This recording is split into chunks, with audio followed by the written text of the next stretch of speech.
তুমি কি আর্টস অথবা কমার্স কিংবা কারিগরি বা মাদ্রাসা শিক্ষা বোর্ড থেকে এবার সদ্য এসএসসি পরীক্ষা দিয়েছ এবং ভাবছো যে তুমি আসলে পলিটেকনিকে ভর্তির আবেদন করতে পারবে কিনা, নাকি শুধুমাত্র যারা এসএসসিতে বিজ্ঞান বিভাগে ছিল তারা আবেদন করতে পারবে? আবার তোমার যদি আবেদন করার যোগ্যতা থাকে, তুমি যেহেতু বিজ্ঞান বিভাগের ছিলে না, তোমার কি আদৌ চান্স হবে কিনা, এরকম বিভিন্ন প্রশ্ন তোমার মনে কিন্তু দাঁড়া বাড়তেছে। আমি যদি এক কথার উত্তর বলি তাহলে আমি বলতে পারি যে হ্যাঁ, তোমারও চান্স হবে এবং তুমিও পলিটেকনিকে ভর্তির আবেদনের যোগ্যতা সম্পন্ন স্টুডেন্ট। এখন এটা আসলে যে বাংলাদেশ কারিগরি শিক্ষা বোর্ড আছে, সেই শিক্ষা বোর্ডের অধীনে তোমার যে পরীক্ষাটা হবে, সেই পরীক্ষার জন্য নির্দিষ্ট কিছু নিয়ম আছে। সেই নিয়মগুলো মেনে তারপরে তোমাকে ভর্তির আবেদন করতে হবে।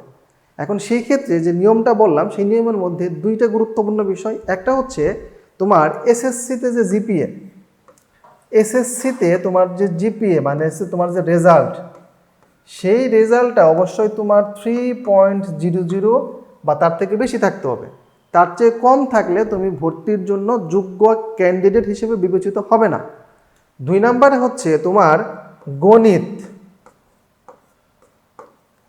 অথবা উচ্চতর গণিত, আমরা যাকে হায়ার ম্যাথ বলি, এই দুইটা সাবজেক্টের যে কোনো একটাতে তোমার এই যে আগের এসএসসির যে পয়েন্টটা ছিল, সেই পয়েন্টটা তোমার এই সাবজেক্টে আলাদাভাবে থাকতে হবে। এখানে কিন্তু আমি বলেছি হচ্ছে গণিত অথবা উচ্চতর গণিত। এর মানে হচ্ছে তোমার যদি গণিত সাবজেক্টটা তো সবার আছে, এইটাতে তোমার 3 থাকতে হবে। অথবা যারা সায়েন্সে আসো তাদের ক্ষেত্রে যদি এরকম হয় যে তুমি গণিতে 3 পেলে না, কিন্তু তোমার যে উচ্চতর গণিত সাবজেক্টটা আছে সেখানে তুমি 3 পেয়েছো, তাহলেও তুমি আবেদন করতে পারবে। কিন্তু গত বছরের নিয়ম অনুসারে প্রথমে এই গণিত অথবা উচ্চতর গণিতে 3 পয়েন্ট ছিল, পরবর্তীতে এটাকে 2 করা হয়। এখন এই বছরও কি কমানো হবে কিনা সেটা কিন্তু এখন বলা যাচ্ছে না, নোটিশটা না দেওয়া পর্যন্ত। তাহলে আমরা এখান থেকে জানলাম যে তোমাদের মনে যে কনফিউশনটা ছিল যে তুমি যেহেতু বিজ্ঞান বিভাগের না, তোমার এখানে আসলেই চান্স হবে কিনা, তুমি আসলে এখানে যোগ্য কিনা, এরকম বিভিন্ন প্রশ্ন তোমার মনে আসতে পারে। আবার আরেকটা বিষয় দেখো, যে তুমি যেহেতু হচ্ছে আর্টস কমার্সের স্টুডেন্ট ছিলে অথবা কারিগরি অথবা মাদ্রাসা, তুমি সায়েন্সের না, আমি ধরে নিলাম তুমি সায়েন্সের স্টুডেন্ট না, তাহলে এখন তোমার মনে প্রশ্ন আসতে পারে তাহলে তো আমি এই পদার্থ সাবজেক্ট, এরপরে হচ্ছে যদি আমি গণিতের কথা বলি, গণিতের অনেক বিষয়, তারপর হচ্ছে রসায়ন, এই বিষয়গুলো তো আমি পড়িনি, এই বিষয়গুলো তো আমার সিলেবাসে ছিল না। এরপরে হচ্ছে তোমার বাংলা ইংলিশ ছিল, কিন্তু এই বিষয়গুলো তো ছিল না, তাহলে এই বিষয়গুলো আমি কিভাবে প্রস্তুতি নেব, একটা বিষয় তোমার মনে আসতে পারে। আবার যে কারিগরিতে আসো তার মনে প্রশ্ন আসতে পারে যে আমি তো এমসিকিউ এর সাথে পরিচিত না, আমার পরীক্ষাতে তো এমসিকিউ ছিল না, কিন্তু এই পরীক্ষা তো এমসিকিউ তো হবে, তাহলে আমি আসলে কিভাবে প্রস্তুতি নেব বা আমার আসলে করণীয় কি? আবার যে সায়েন্সের, সে মনে মনে বলতেছে যে আমার তো যে মানসিক দক্ষতা অ্যাপটিটিউড টেস্ট যে সাবজেক্টটা আছে, সেই সাবজেক্ট আমি জীবনে পড়ি নাই, এখানে আইসিটি সহ আছে, তাহলে এই সাবজেক্টটা আমি কিভাবে প্রস্তুতি নেব, এরকম বিভিন্ন প্রশ্ন তোমার মনে আসতে পারে।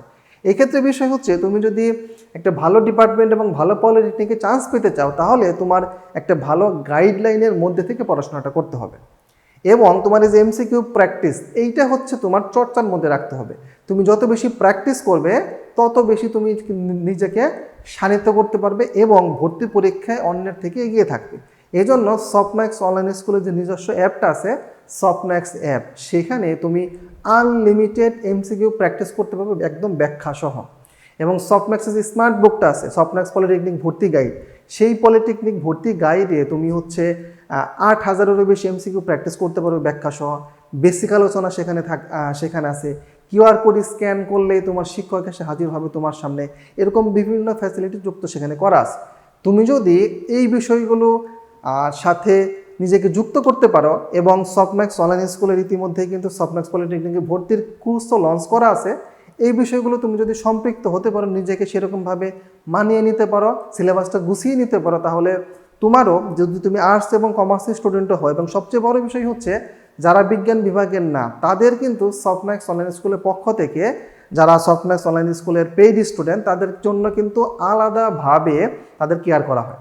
তাদের এই যে বিজ্ঞান ভীতি, মানে এই যে পদার্থ, রসায়ন, ম্যাথ, অ্যাপটিটিউড টেস্ট, এই রকম যে সাবজেক্টগুলো আছে, যে সাবজেক্টগুলোর সাথে সে পরিচিত ছিল না এসএসসির সময়, সেই সাবজেক্টগুলোর জন্য তাকে আলাদাভাবে যত্ন নিয়ে সেরকমভাবে তাকে তৈরি করা হয়।